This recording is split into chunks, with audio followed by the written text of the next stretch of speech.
Before we talk about the specifics of our program, we want to just talk about water because really that's what we're all about here at Adopt a Stream is water and just letting people know and reminding people that it's one of our most valuable resources, right? And that we depend on it for clean and safe drinking water every day. As do like plants and animals and things that are relying on healthy water. We rely on it for recreation and for agriculture and industry. And it just really, uh, oops, okay, yeah. It really brings us all together and it connects us, right? So we get excited about talking about that, but then we want to talk about it in a way that hopefully you guys will be able to relate to. So here we're talking about watersheds. Okay, I got a notification. Participants can now see your application. So hopefully you guys are seeing what I'm seeing. Okay, great, thanks. But here we're going to talk about watersheds. So maybe you've heard this term before. We really like to talk about it here. And we have this little graphic to show you that a watershed is not just a water body. It's not just a river or a lake or things like that, right? A land area is what makes up a watershed. So it's not just the water body, it's that whole area of land. It's kind of defined by these high points in the topography. So you can see in this little graphic, we have some snowy peaked mountains, which we might not necessarily have here in Georgia, but you know, maybe once or twice a year. But it's defined by those high points, and then that land area is going to drain. Everything that touches that land area will drain to a common point. So I like to kind of cup my hands like this, which maybe you can see. And then the water and that's coming from the sky, maybe it's snow, maybe it's rain, that's going to fall down and wash everything down to this common point where my pinkies are, right? So that's how we're going to talk about watersheds. And maybe you already know where your watershed is, but maybe you don't. So we have this slide here. This photo shows you the 14 major watersheds in Georgia. So I know this is kind of small, but maybe you can kind of pinpoint where you are and see what watershed you're joining us from today. But then we can break it down even further. And these are our 52 sub watersheds found in the state of Georgia. So then maybe you can pinpoint again here where you are and see which sub watershed you're in. And so these things are just going to tell us kind of what impacts could we be seeing in our area and how would those present themselves in different water bodies, right? But it's also just important to think about watersheds in the way of, well, here I'm connected to this area of land and I'm connected to these communities. So that's a great way to think about it. But one of the most important ways is if we could see impacts from different types of pollution, we're going to see those in the watershed that we're in. Right. So we have two main types of pollution. We have point source and we have non-point source pollution. So pollutions or pollutants, that's just a substance that when it is introduced has an adverse effect on the surrounding environment. So a point source type of pollution, those are typically discharged from an easily identifiable source. So when we say point source, we usually say you can point to where the source is. That's an easy way to remember it. But usually these can be factories, maybe construction sites, wastewater treatment plants. But pretty much all of these types of discharges are regulated and monitored. Our government has done a great job kind of regulating these things to making sure that we're limiting the amount of pollutants that are getting into a system. That's done here at EPD and using the permitting process called National Pollutant Discharge Elimination System. Kind of a mouthful, but we like to bring that up because it is really helpful and it's done a lot to clean up our waterways over the years. So next, we have non-point source pollution. This is the big one.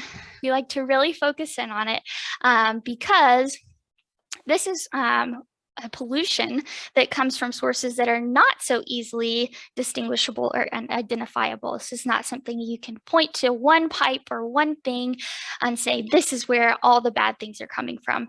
That's not something that we can do with non-point source pollution. So as you can see on the slide, everyone contributes to non-point source pollution. So usually this enters waterways as runoff. So when it rains really hard, especially if you're in an urban area, but even if you're in a rural area too, you're going to see impacts from this type of pollution, because when it's raining, when you have that heavy rainfall that's washing everything again from the land to water bodies, that's going to be picking up maybe pet waste, fertilizers if you're in an agricultural area, maybe soaps and oils from cars and different things like that. All those things coming into a water body do have negative impacts. So whether you're thinking about those things or not, we are contributing to non-point source pollution every day, which can be a little discouraging, but we like to talk about what we can do, how we can learn more, and then what we can do to combat those things. So monitoring water quality is something that we do here at Georgia Adopt a Stream. We think it's really important, and we really think that it has value and gives us lots of information about what's going on. So why do we do it? Well, our quality of life is directly related to the quality of the water that's around us. Like we talked about earlier, we do depend on it every day, all the time. We need clean, fresh drinking water. We need clean, healthy water in our rivers and streams and wetlands for animals and plants that depend on it, and all of those things. So when we're regularly monitoring, we receive this baseline information from the data that we're collecting.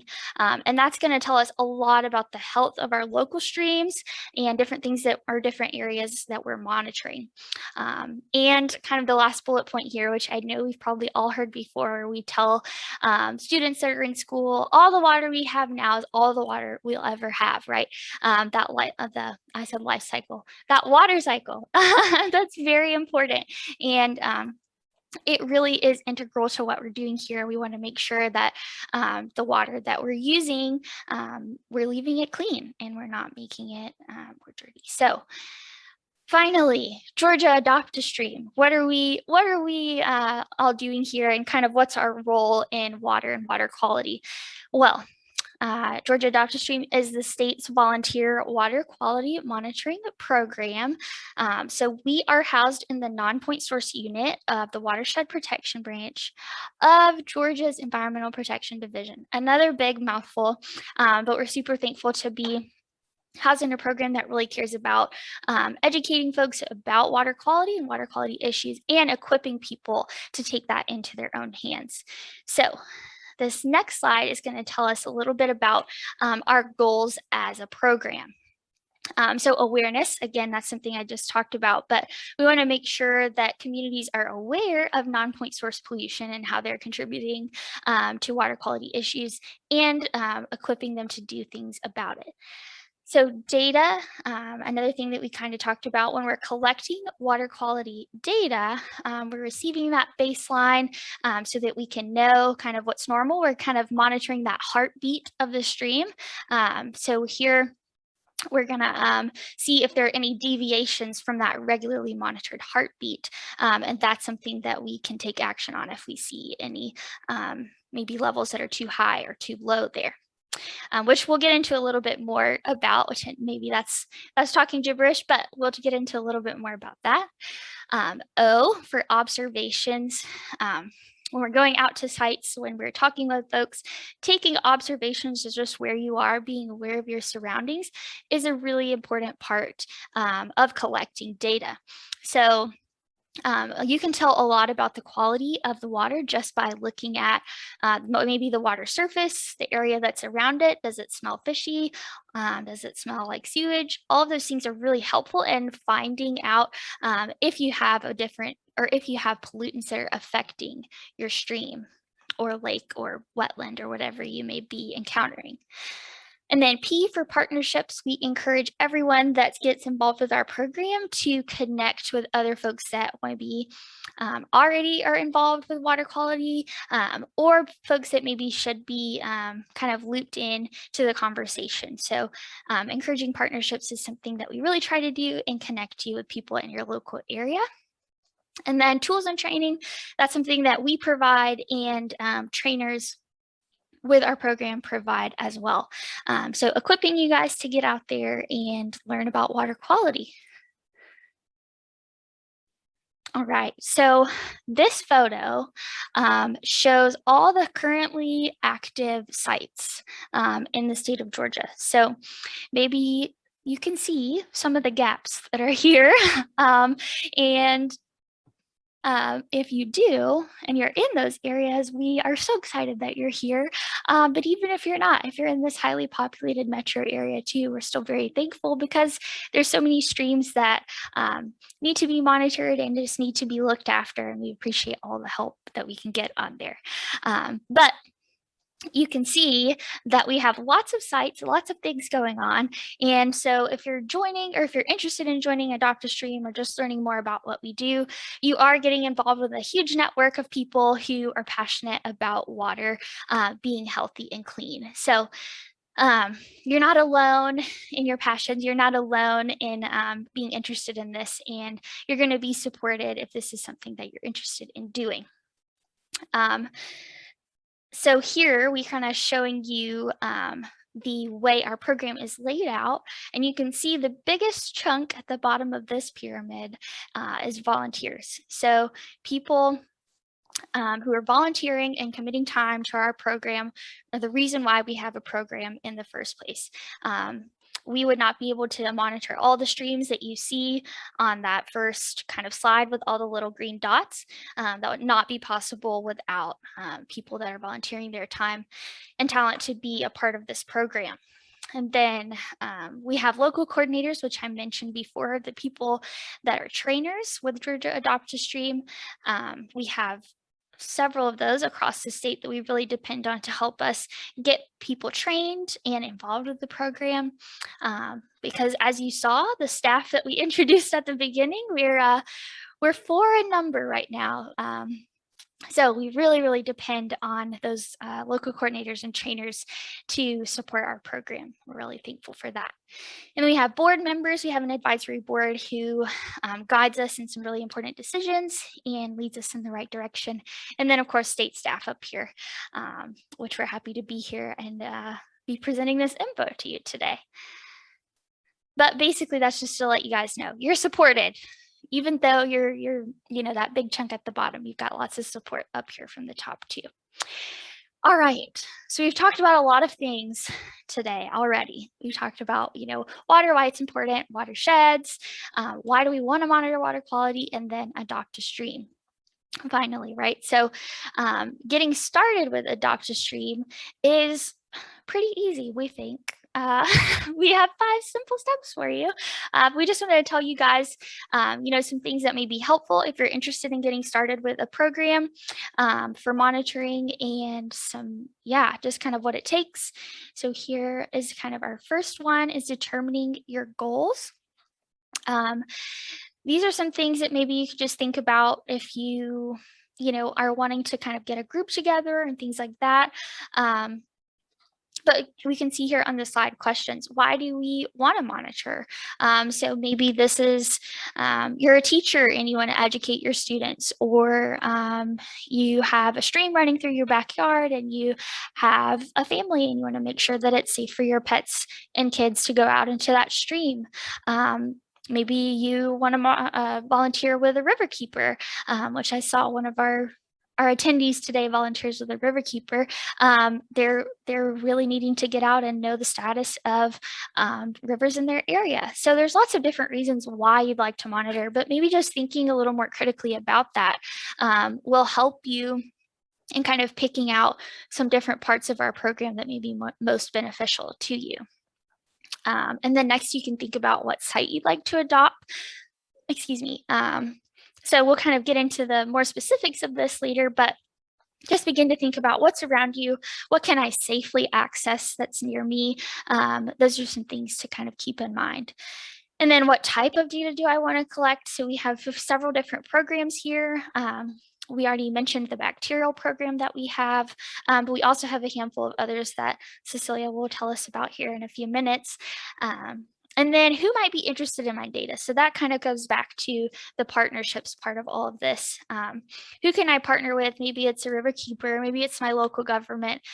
They can provide support, but also you can provide them with some really valuable information that they will definitely appreciate.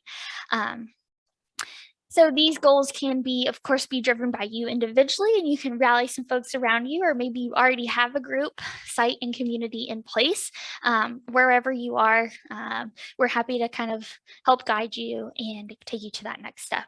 And like it says here, your goals may shift over time, but it can kind of just help you get started on where to go.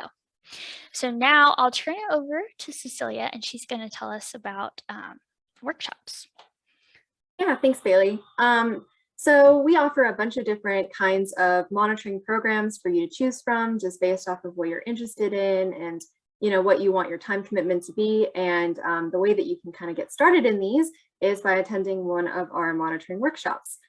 So our workshops do a lot more than just telling you protocols and stuff like that. We try to give you the chance to learn about the background information on the monitoring program, the different parameters, why it's important, and how it can help determine the health of your waterway and its water quality.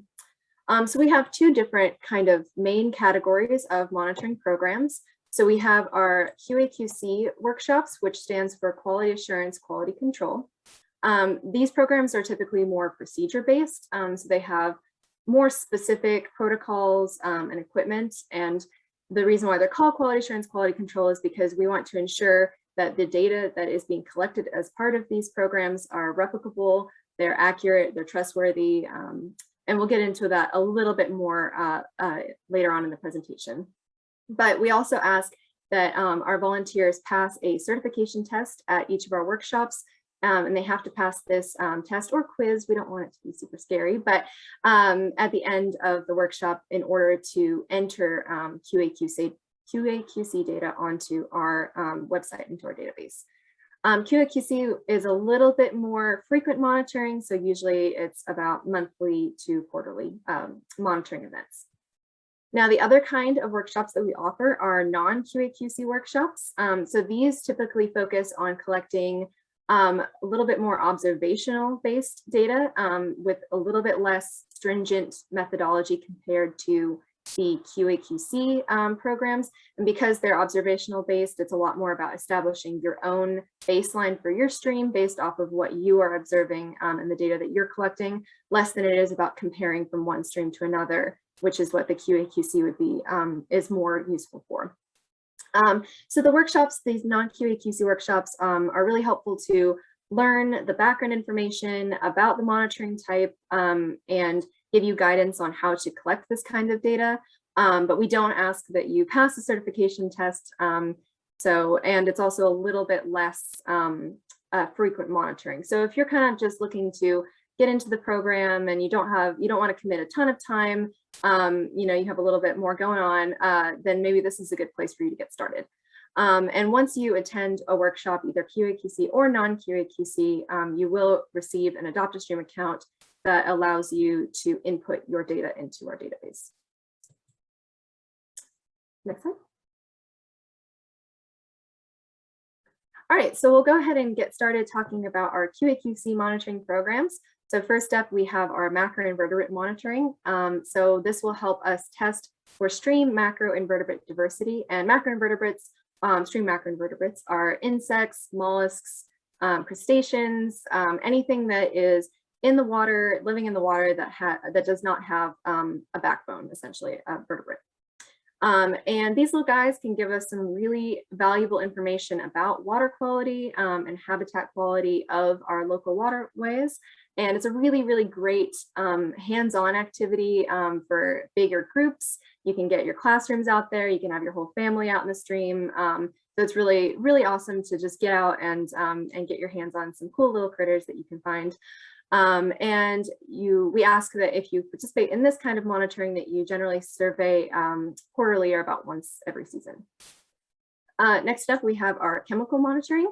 So we have 4 kind of basic core parameters for our chemical monitoring. We have dissolved oxygen, temperature, pH, and conductivity. But of course, volunteers are welcome to add more parameters based on their own personal interest. And our volunteers typically will conduct these chemical tests using our handheld field equipment. And this kind of monitoring gives us really awesome information about water quality. And it's typically the most popular type of monitoring among our volunteer base. And it's conducted monthly. And finally, we have our bacterial monitoring. So this involves monitoring for E. coli bacteria. So E. coli is an indicator species for the presence of pathogens. Pathogens are harmful strains of bacteria or microbes that can cause disease in humans. So you'll go out and you'll monitor for E. coli, and if you have high levels of E. coli, then there's a good chance that there's also the presence of pathogens in your stream. There's a really great snapshot of any potential contamination of surface waters. And once again, like the chemical, this kind of monitoring is conducted monthly. So for the macroinvertebrate, bacterial, and chemical monitoring programs, Adopt a Stream has a quality assurance project plan that has been approved by the EPA. So essentially, this means that the data that is collected in these kinds of programs is held to a certain level of quality standard. So remember, they're called quality assurance, quality control programs. So that, like I said, it's a certain level of quality standard for our data collection. So this involves our volunteers attending workshops. So we have individual volunteers, they must be trained, pass a certification test, and then also get recertified annually. And that is also true for our trainers as well. And the certification for our volunteers and trainers ensures that everyone that's out there monitoring is following the exact same protocol, and that ensures that the data that's going into our database is credible and replicable. So only certified volunteers are allowed to enter data onto the database, and so that means that you have to maintain your annual certification in order to be able to continue entering or editing data on the Adopt a Stream database. So we do, in our database, have errors and warnings that are set up to pop up if your values are out of range, if you've made any sort of mistakes, or if your protocol standards are not met. So this really helps with catching issues. If you kind of messed up some of your monitoring techniques, it's okay, it happens. Or if you have any deviations from your baseline. So if you notice that something is like wildly out of range from what you normally see in your stream, then it can help catch that, so that maybe this is something that needs to be reported or looked in and checked up on. And all of these errors and warnings and all of your data submissions will also go to your local Adopt a Stream coordinator, so that they can also check in and work with you if there's something going on, something's wrong, or if something needs to be looked into a little bit more. All right, so now we have our non-QA/QC monitoring programs. Remember, these are our more observational programs. They do not require a certification to participate. You don't have to pass a test or anything like that, but we do still encourage that you attend a monitoring workshop before you get started. They're very valuable for helping you understand what the program's all about and how to get started. And if you don't have one, if you don't see one that's happening near you, then we can work with you to get one in your area. So first up, I want to talk about the Watershed Survey. So this is a really awesome addition to any monitoring routine. So if you're already doing chemical monitoring or bacterial or whatever else, it's a really awesome addition to your monitoring that you're already doing, because it can give you a bit of a broader perspective on what's happening in your watershed. And it helps you assess kind of the land use changes in your area, and let you know what may be some potential sources of pollution in your area, or any factors that may be causing issues in your local waterways. So the way that we'll do this is that you'll map out your watershed using online mapping resources. And we have a whole tutorial up on our website about how to use these resources. And we use like a bunch of really cool USGS programs or some basic ArcGIS stuff. All that information is up on our website. So it should be super easy, and it's really interesting to kind of understand what's happening in your area and get in touch with your watershed a little bit more. And these surveys are typically conducted annually. Up next, we have our visual stream monitoring. So this helps you assess the visual and physical features of your stream and the changes at your site location over time. So you'll do a habitat assessment, you'll look at the water flow, the health of your riparian buffers, any bank erosion issues, any of that. And these are typically conducted seasonally, and it's just a really good snapshot. Remember, we were talking about observations being a really important way to understand changes in water quality and whether or not your stream is healthy or not. So this is one of those ways to apply that observation goal. And finally, we have our amphibian monitoring. So this involves passively monitoring for frogs and salamanders. We're not like digging in the bushes or anything or trying to grab, frogs off of trees, but basically you will stick little PVC pipes into the ground to allow for tree frog refuges. So you can see in the photo that's on here, that is top down from a PVC pipe of a bunch of little tree frogs in there. And you also have, you can use cover boards to allow habitat for salamanders. And these guys are really awesome indicators of waterway health. And this kind of monitoring is typically conducted seasonally as well. All right, so once you have gotten your certification, you figured out what kind of monitoring you want to do, then you can go ahead and form your group. You'll get access to the database and you can add members to your group. And you do need to create your group before you can select your site, because your site will belong to your group. If you don't have anybody else to monitor with, you can be a one-person group, but we do highly recommend to have at least one other person in your group, not only for safety reasons. So if one of y'all gets hurt, it's helpful to have somebody else there to get you out of any sticky situations, but also to help you out if you're making any errors in your protocol or anything. Can help just to have somebody else check and make sure that everything you're doing is fine and dandy. And also just helps you, get connected with other people, so you can find other Adopt-A-Stream people in your area and form a group and over a similar cause. And yeah. So some examples of groups are, you can have your community groups, classrooms, neighborhoods, your family, extracurriculars, nonprofits. The world is open, whatever you kind of want to do, and we love having diversity in group types. So once you've kind of formed your group, then it is time for you to select your site.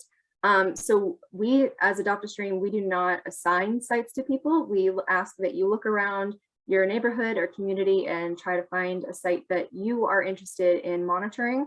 And if you're a little unsure, then you can check out the map of all the sites in Georgia that Bailey showed off before in the presentation. That's up on our website, right on the front page. So you can find a waterway that's near you, that's not currently being monitored, or you can select inactive sites. That's in our dropdown on the map, you can find all of the inactive sites in the state of Georgia, and you can select a site that's no longer being monitored and pick it back up and continue monitoring it. If you're still a little unsure, then you can contact your local Adopt-A-Stream coordinator for some suggestions, because they'll probably be a little bit more in touch with some of the local streams and waterways in your area and help you find something that you're interested in monitoring.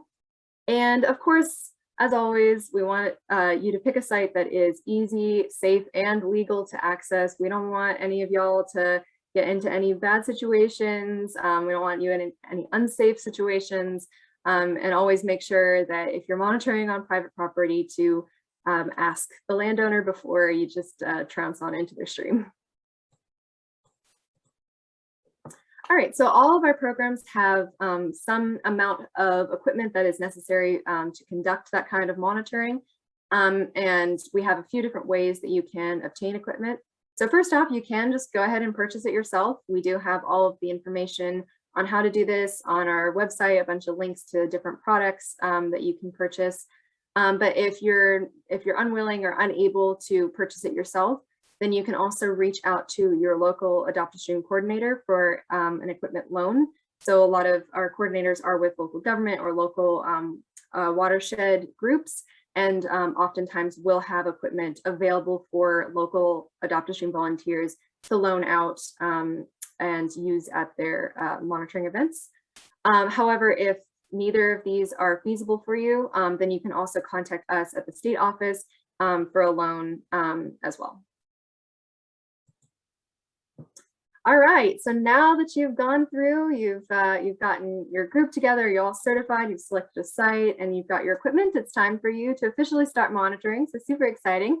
So first off, you're gonna want to set up a consistent monitoring schedule. So consistent monitoring and data entry is super important, not just for keeping yourself on track. I know I work really well under a consistent schedule, but it also helps you create a robust data set for your site that helps you kind of determine what your baseline levels are for your stream and catch any sort of irregularities or spikes outside of those normal conditions.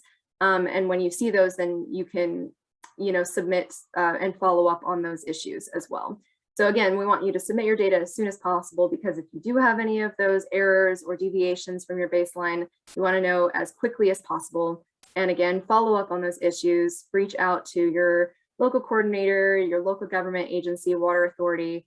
That all comes back to the partnerships that Bailey mentioned in the beginning. We want you to form partnerships with your local government agencies in order to get these problems remedied if they do happen.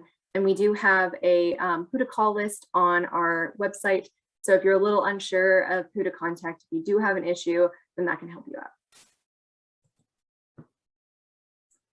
All right, so like we just mentioned, we do ask that your data are submitted as soon as possible to the Adopt-A-Stream database because your data are being used. I know some people think it's just sitting there and it's not doing anything, but that's not true. It is being used. Anybody in the state of Georgia or across the nation or in the world can access the data from our from the Adopt-A-Stream database. It is an open access database. So a few of the ways that it is being used. So like I just mentioned, establishing baseline conditions for your waterway and for water bodies across the state. It's basically impossible to understand what is normal for a waterway from just a single sampling event. And there just simply aren't enough scientists or technicians or anything to be able to consistently collect baseline conditions for every single stream across the state. It is literally impossible. And so that's why we really rely on our citizen science volunteers to be the boots on the ground and be monitoring consistently and establishing those baseline conditions, because that can be very valuable to communities and being able to track improvements and impairments over time, mitigate any detrimental alterations, call out any, like we said, spikes or deviations from your baseline and report it to your local authorities. So once again, establishing those baseline conditions is one of the most important components of our program. Additionally, we ask that volunteers use their data or local authorities use our data to discover and report any water quality issues that may be occurring. So similar to what we were just discussing outside of the baseline issues, problems such as like sewer spills or fish kills or anything like that can be detected quickly and more frequently with consistent monitoring and that established baseline condition. Next up, you can use your data to educate your community about water quality. So just describing what's normal for your stream and your watershed, what fluctuations you may see, talking about what other people can do to promote good water quality in their local waterways. So remember, awareness is one of the goals as well. So just touching back to all of those goals and tying those in. We always want people to be more aware of their impacts on our local waterways. And this is one awesome way to do that, is using your Adopt-A-Stream data. And finally, in some cases, Adopt-A-Stream data can be used as justification for for providing the data needed to list or delist streams. So essentially, the Clean Water Act requires that waterways that are not supporting their designated use, such as recreation, fishing, swimming, any of that kind of thing, if they're not supporting their designated use, then they get listed as impaired. And so the adopt-a-stream data can help indicate that a site might need to be checked in, and regulatory data may need to be collected in order to list or delist these streams. However, we want to also mention that you can use your data in any way that you want. This is your site, this is your stream, and so we want you to use your data in the way that interests you most. So if it's just talking to your family and getting them excited being out in the stream and showing off the data that you've collected to your HOA or something like that, you know, however you want to use your data is how we want you to use your data. And here's just a bunch of different ways that that data can be used. You know, of course, this is not an exhaustive list, and once again, you know, it's the way that your data is used is entirely up to you and your own interests, but this is just a reference of even more ways that that volunteer data can be used. Again, it's not exhaustive, but it is a great reference. So. Awesome. Thanks, Cecilia, for letting us all know about the different types of programs we have offered and data, all that good stuff. But we also have some other ways for you to get involved with Georgia Adopt-a-Stream that we'd like to mention here at the end. So we have Confluence, which is our annual conference, our volunteer conference that we have every year. And it's typically every March. We've had to make some adjustments with the pandemic and such, but this year we are cautiously and very hopefully coming back together in person for a conference, and that's going to be March 18th through the 20th. We're going to be holding that at Unicoi State Park and Lodge. So if you'd like more information about that, you can check our website. But we have expert talks and workshops, as you can see, but also how Cecilia was talking about, you can use your data however you'd like. We do have a water science poster session and research session and that's going to be held on the Friday night. So if you're collecting data, or maybe if you have a child or student collecting data, we would be very happy to have them come present and tell us what they've been learning about. So lots of opportunities for networking, and we have some social events and activities planned as well. We are very excited about that. So yeah, if you'd like more information, check our site. And at the conference, we also give out awards. We give out several volunteer awards every year, as well as trainers and watershed groups. We really want to make sure that you know we appreciate you going out and collecting data, you going out and just being involved with our program and educating your communities. So maybe if you've already been involved with Adopt-a-Stream and you know someone who's deserving of this award, you are welcome to nominate them on our website for one of those. Even if it's yourself, we'd like you to nominate yourself as well if you feel like you'd be able to win one of those awards. And again, all that info is on our website, which we have some screenshots I'll show you here in a second. But also we have a quarterly e-newsletter, and we would love for you to sign up and get some updates from us. It's a quick little read through that we send to you guys quarterly. We also have a sign up for that. Maybe we can share the link, but I think it should be posted on our site as well. So if you're not already on there, you can check out what we have going on every quarter. And then we have some green infrastructure programs that we love to help coordinate. And sometimes these are held locally and we can point you in the direction of these, but stream restoration kind of workshops or events are really helpful in kind of getting involved and getting out in the stream.